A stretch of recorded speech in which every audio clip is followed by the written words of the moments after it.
એક વાત કહું બેટા, તારો ને કેશવનો પ્રેમ એટલો પવિત્ર હતો કે અમને જ નહીં, તમારી ને તમારા પછીની પેઢી પણ યાદ રાખવાની. તમારા સંબંધને જોઉં છું ને, અત્યારે મને ખાલી રાધા ને કૃષ્ણ જ યાદ આવે છે. એ જ તો કેશવની ખાસિયત છે ફૈબા. એ ક્યાંય કોઈની સાથે સ્વાર્થના સંબંધ ના રાખ્યો ને કોઈની સાથે સંબંધ તોડે પણ નહીં.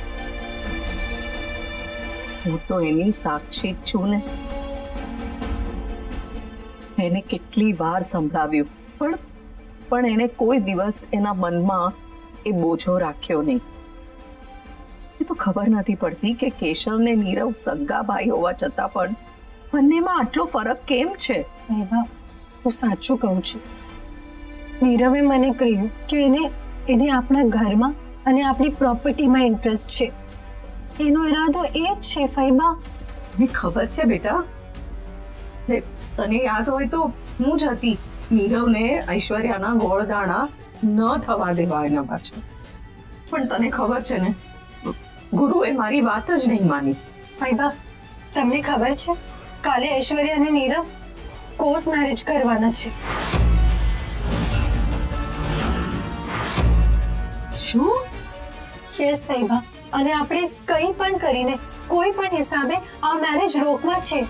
આપણે ઐશ્વર્યાને સમજાવીએ તો? કોઈ ફાયદો નહીં ફૈબા. એની આંખો પર પ્રેમની પટ્ટી છે. આપણે કોઈ બીજો રસ્તો વાપરવો પડશે. તો પછી શું કરશું આપણે? હું એ જ વિચારું છું. તો વિચાર બેટા, પણ એક વાત યાદ રાખજે, ઐશ્વર્યાના લગ્ન રોકવા માટે હું તારી સાથે છું. કંઈ પણ કરવું પડે આપણે કરશું. નીરવ ઘરમાં આવ્યો તો મારે હાથમાં કટોરો લેવો પડે એવી હાલત થઈ જશે. આ લગ્ન હું કોઈ કાળે થવા નહીં દઉં, કોઈ કાળે નહીં. બધું જ નક્કી થઈ ગયું છે. કાકા, ફક્ત 11 દિવસ. આ તો બહુ જલ્દી છે. તારે શું ચિંતા કરવાની જરૂર? આ તારો કાકો છે, કિમજી છે. વી હિયર, વાઇફ હિયર. બધું થઈ જશે. હે કાકા, તૈયારીમાં તમે લોકો પહોંચી વળશો, પણ મારું શું? હું તૈયાર નથી ને. માધવ દીકરા, તું મને એમ કે તું કહીશ કે આવતા 5 વર્ષ સુધી હું તૈયાર નથી, તો મારે આ છોકરીનું શું કરવું?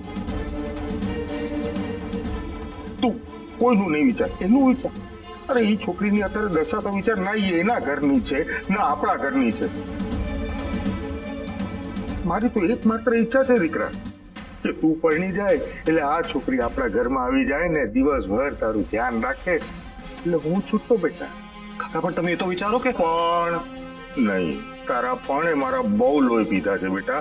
2 હાથ જોડીને ત્રીજું માથું નમાવું છું. એક વસ્તુ ધ્યાન રાખી લે માતો, 11મે દિવસે લગ્ન થશે ને થશે. સાક્ષાત ભગવાન પણ જમીન પર આવશે ને તો આ લગ્નની તારીખ નહીં ફરે. ભીમજી, તમે કીધું ને થઈ જશે. અને છોકરી તું ચિંતા નહીં કર. તારે જ્યાં જવું હોય ત્યાં જા, જે લેવું હોય તે લે, સારામાં સારા ઘરેણા લે, કપડા લે. અરે મારા ભત્રીજા માધવ આચાર્ય સાથે તારા લગ્ન છે. હે ચાલો હવે આપણે જમીએ. સંસ્કૃતિ બેટા. ચાલો શેઠ, ભૂખ લાગી છે. ચાલો.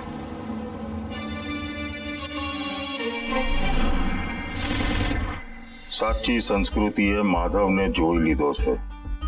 જો હવે માધવની યાદદાશ્ત પાછી આવી ગઈ તો મારા હાથની મોટી બાજી છીનવાઈ જશે. હવે તો એક જ ચાલ, માધવ અને કૃતિના ઘડિયાળ લગ્ન.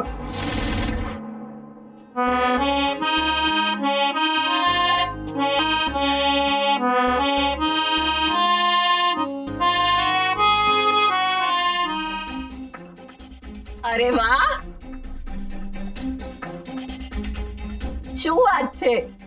મારો દીકરો સંગીતની દુનિયામાં પાછો દાખલ થઈ ગયો. ફૈબા, જ્યારે મનથી શરીરથી થાકી જાઉં ને ત્યારે આ સંગીત મને બહુ જ રાહત આપે છે. એવું લાગે જાણે હું સ્વર્ગમાં પહોંચી ગયો. બોલો, તમને કઈ કામ હતું? કેમ કામ વગર હું મારા દીકરાને મળવા ના આવી શકું? આજે કેટલા વખત પછી તમારા આ શબ્દોએ મને બાની યાદ અપાવી દીધી. ગુરુ, હવે કેશવ નથી તો હિસાબમાં તને જો જરૂર લાગે, એમ લાગે કે હું તારી મદદરૂપ થઈ શકું છું, તો તું મને નિસંકોચ કહેજે. હો, ચોક્કસ ફઈબા, પણ હજુ એવું કઈ લાગતું નથી. એકલા હાથે તું કેટલું સંભાળીશ ગુરુ? ઘર, દુકાન, દીકરી. હું તને નાનપણથી જોતી આવી છું. તને કોઈ વાતનું ખોટું લાગતું નથી અને કોઈ વાતની કોઈ માંગણી પણ નથી કરતો. મળે તો ઠીક અને ના મળે તો પણ ઠીક. માણસ મનથી સાદું જેવું હોવું જોઈએ ને ફઈબા, મેં તો મારા મનને કેળવી લીધું છે. એ બધું બરાબર છે, પણ ક્યારેક તો કોઈ વસ્તુનું કે વાતનું કંઈક તો મન થાય ને. ચાલ પોતાને માટે નહીં તો બીજા કોઈને માટે. અત્યારે તો ઐશ્વર્યા છે ને, તો એના માટે પણ તને કઈ મન નથી થતું? હે દ્વારકાધીશ, હવે બધું પ્લાન મુજબ ચાલે ને સંસ્કૃતિ ઐશ્વર્યાને લઈને અહીંયા રૂમ સુધી આવી જાય. ફઈબા, ફિલોસોફી તો બહુ સાંભળી, પણ મારે હવે સાચે સાચી વાત સાંભળવી છે. કાલે સવારે ઐશ્વર્યાના લગ્ન થશે ને મા વિનાની દીકરીના લગ્ન થાય તો બાપ ઉપર જવાબદારી વધી જાય. જો જવાબદારીમાંથી તો તું પાછો ફરે એવો તો છે નહીં. તે ઐશ્વર્યા માટે કોઈ તો સપનું જોયું હશે ને? સપનું નહીં, સપનાઓ, અને એક નહીં અઢળક.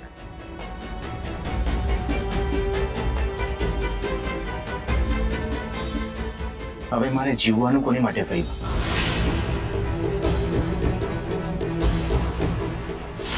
મામાને હાર્ટ ઇશ્યુ છે, એને રિપોર્ટ માટે મનાવવાના છે. એવું કહીને હું ઐશ્વર્યાને અહીંયા લઈ આવી. હવે ફઈબાએ બધું સંભાળી લીધું હોય તો સારું.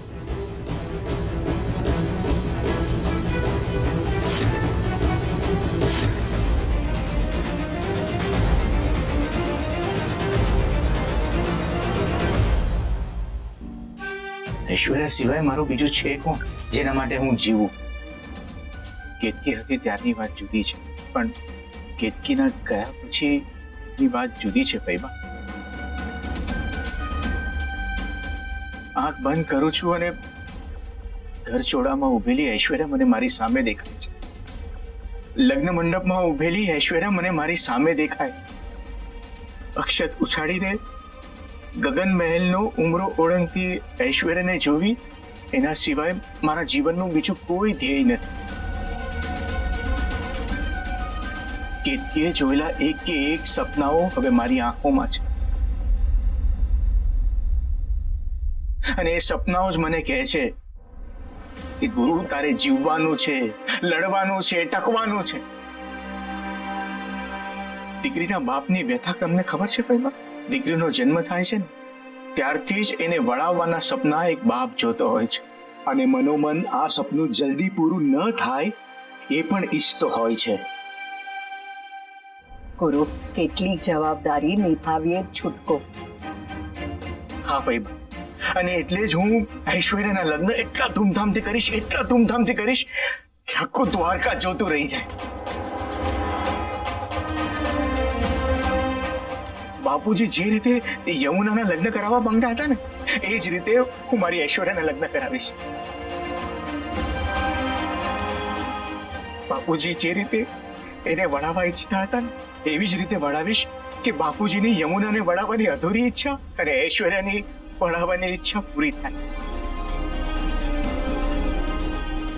ભાઈ બાપ, ઐશ્વર્યા તો મારું માન, મારું સન્માન, મારું સ્વાભિમાન છે. દ્વારકાધીશને પ્રાર્થના કરીશ કે તારી બધી ઈચ્છા પૂરી થાય.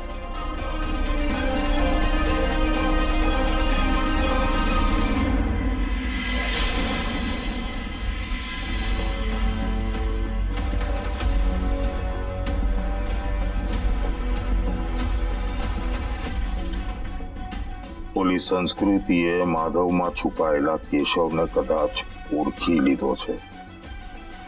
હવે એની પૂછપરછના પગલા ઘર સુધી ના આવી જાય. ખબર નહીં કેમ પણ આજે મંદિરમાં મને જે ઓલી છોકરી મળી એની વાતો, એનો ચહેરો મારી આંખ સામેથી જતો જ નથી. ખબર નહીં મને કેમ એવું લાગે છે કે હું એને વર્ષોથી ઓળખું છું. મેં એની વાતો સાંભળી છે. હું એને ખીજાતો ને એની ખીજ સાંભળતો આવ્યો છું. કાકા, એક્સિડન્ટમાં એને કેશવને ગુમાવ્યો અને મેં મારી જાતને ગુમાવી. માધવ, હવે આ બધામાંથી બહાર આવી જા. હું પણ આમાંથી બહાર આવવા માંગુ છું સંસ્કૃતિ. બહાર આવવા માંગુ છું આમાંથી, પણ ખબર નહીં કેમ અમારું મન નથી માનતું. ખબર નહીં આ શું થઈ રહ્યું છે મારું બેટું. આ મગજમાંથી કંઈક નીકળતું જ નથી બધું બહાર. માધવ, અત્યારે બધું છોડો. જો તારું બધું ભાવતું જમવાનું બનાવ્યું છે, આપણે જમી લઈએ. ચાલ. કાકા, જે એક્સિડન્ટ થયો હતો એનું આપણને કઈ કારણ ખબર પડ્યું? એક્સિડન્ટ કેમ થયો હતો? પણ તારે જાણીને શું કરવું છે માધવ? કઈ નહીં, બસ મારે એમ જ જાણવું છે. કાકા, આ એક્સિડન્ટમાં છે ને મારો જ વાંક છે. ફક્ત મારો જ વાંક છે આમાં. હું જવાબદાર છું આની પાછળ. ના બેટા, કાકા, જો હું એ દિવસે એ રોડ ઉપર ના ગયો હોત તો કદાચ ઓલો કેશવ આજે જીવતો હોત. એવું નથી. મારો જ વાંક છે આમાં, મારા જ કારણે આ બધું. માધવ, શાંત પડ બેટા. ને જો, મારી એક વાત સમજ. તારે લીધે એવું કઈ નથી થયું. ક્યારે એવું સાંભળ્યું છે કે પાંચમની છઠ થઈ હોય? અને એક વાત ધ્યાન રાખજે બેટા, જ્યારે કોઈ વ્યક્તિનું મોત પોકારતું હોય ને ત્યારે કંઈક ના કંઈક તો નિમિત્ત બનતું જ હોય છે દીકરા. પણ કાકા, આમાં એ તો દિવસે તું નો હોત ને તારી જગ્યાએ બીજું કોઈ જરૂર હોત, કારણ કે એનું મૃત્યુ નિશ્ચિત હતું બેટા. અને હવે કઈ નહીં, જમવા બેઠા છીએ ને ભાણે બેઠા છીએ. ચાલો જમો. સંસ્કૃતિ બેટા, જમવાનું પીરશું. હું જ પીરસું છું. હા, ને હવે જમવા સિવાય બીજી કોઈ વાત નહીં. હાલે કહા બેટા. અરે દહીં તિકારી, આ તો મારી ફેવરેટ છે.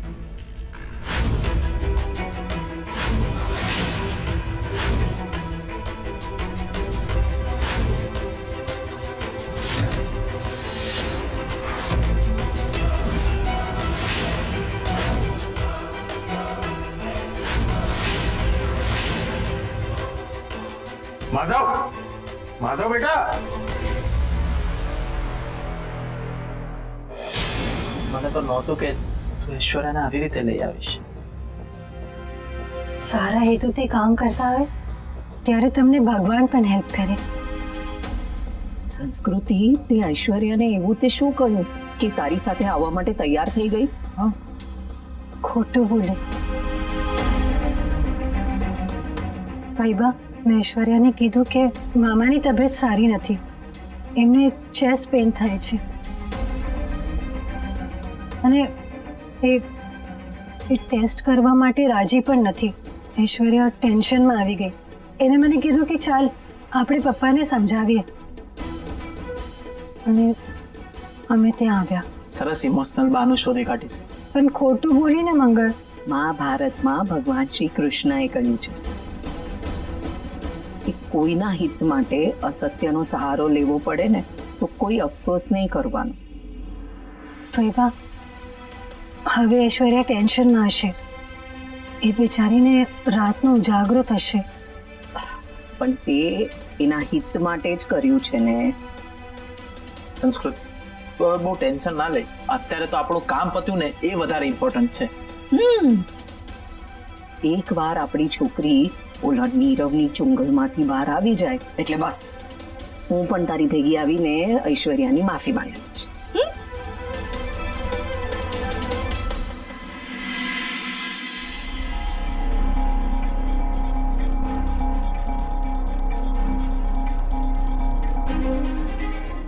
માધવ, આ શું કરે છે તું? મારી મદદ કરશો તમે? હા બોલ. ઓલા કેશવનું સોશિયલ મીડિયા એકાઉન્ટ ગોતવું છે. કેશવનું? અરે હા, કેશવનું. સંસ્કૃતિ, પ્લીઝ મારી મદદ કરો તમે. મારી સામું શું જુઓ છો? હા, અરે બેસો, મને ગોતી આપો તમે. ટ્રાય તો કરો એકવાર તમે.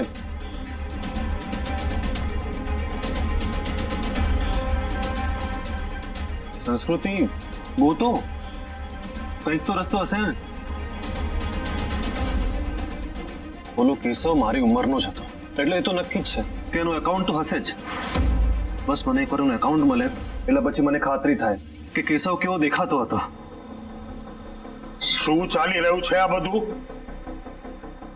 આ શું કરે છે માધવ તું?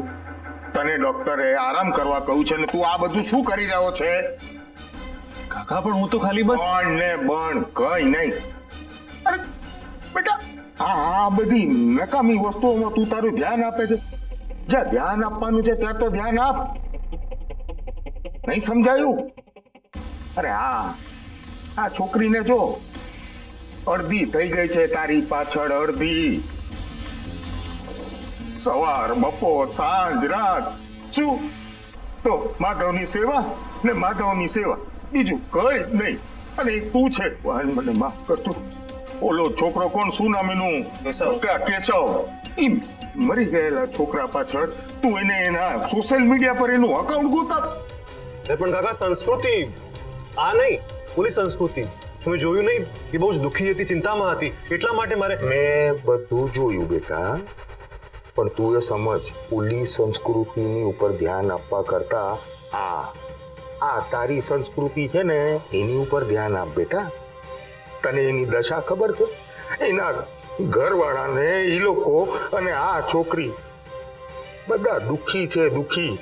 આ છોકરીએ તારી માટે આખું જીવન આપી દીધું, તોય તને ધ્યાન નથી કે તારે કોને મહત્વ આપવું, કોની ઉપર ધ્યાન આપવું. હા પણ જો મારી કઈ વાત નથી સાંભળવી તારી. તમારી વાત સાચી, પણ હું તમને શું કહું છું, સાંભળ માધવ, આજે સવારે મંદિરમાં જે થયું ને એના પછી મેં નક્કી કરી લીધું છે કે કાલે છે ને મેરેજ રજિસ્ટ્રારને મેં ઘરે બોલાવી દીધો છે. હા, ને તમારા બંનેના રજિસ્ટર મેરેજ થશે ને એ પણ કાલે જ. કાલે? હા, વાંધો શું છે બેટા? એમ જો તમારા લોકોના લગ્ન તો થવાના જ છે, તો પછી એમાં આપણે આમ લાંબુ શું કામ કરવું છે બધું? અને જો દીકરા, તારા ને એના લગ્ન થશે, જીવન તમારા બેવે સાથે કાઢવાનું છે, તો પછી એમાં શું કામ આપણે ક્ષણભરનો પણ વિલંબ કરવાનો? હા, જો માધવ, મને કઈ નથી ખબર બેટા. હવે છે ને હું ગુસ્સો કરીશ. તું જા, આરામ કર કીધું ને. આમ તમે બસ આરામ કરવા કીધું ને તને. અને તું બી છે શું, દવા આપ માધવને, દવા આપ કીધું ને. આપે હા, આરામ કરવા.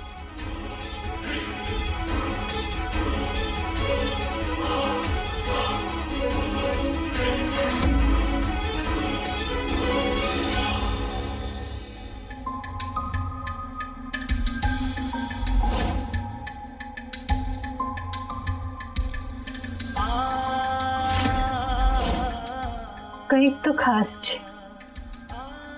માધવને મળ્યા પછી મને કેશવની યાદ વધારે આવવા માંડી. શું કામ એની મને નથી ખબર,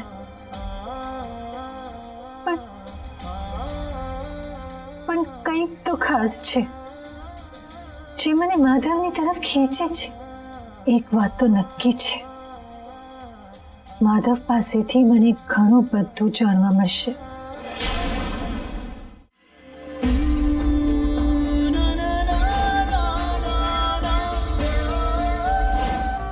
તમે શું નામ બોલે તમારું? સંસ્કૃતિ.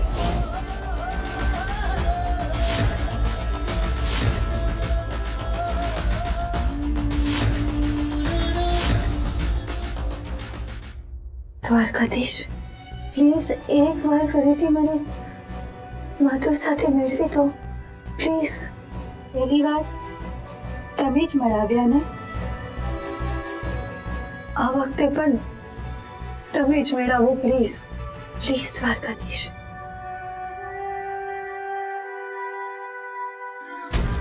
હા પાકું, હું એને પહેલી વાર નથી મળ્યો, હું એને પહેલા પણ મળ્યો છું, પણ ક્યાં ને ક્યારે.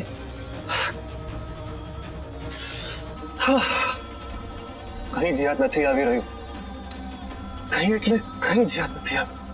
એ મારા કાનોડા, જો અમારા બે વચ્ચે કઈ કનેક્શન હોય તો પ્લીઝ અમને બેઉને જલ્દી ભેગા કરજે, જલ્દી ભેગા કરજે.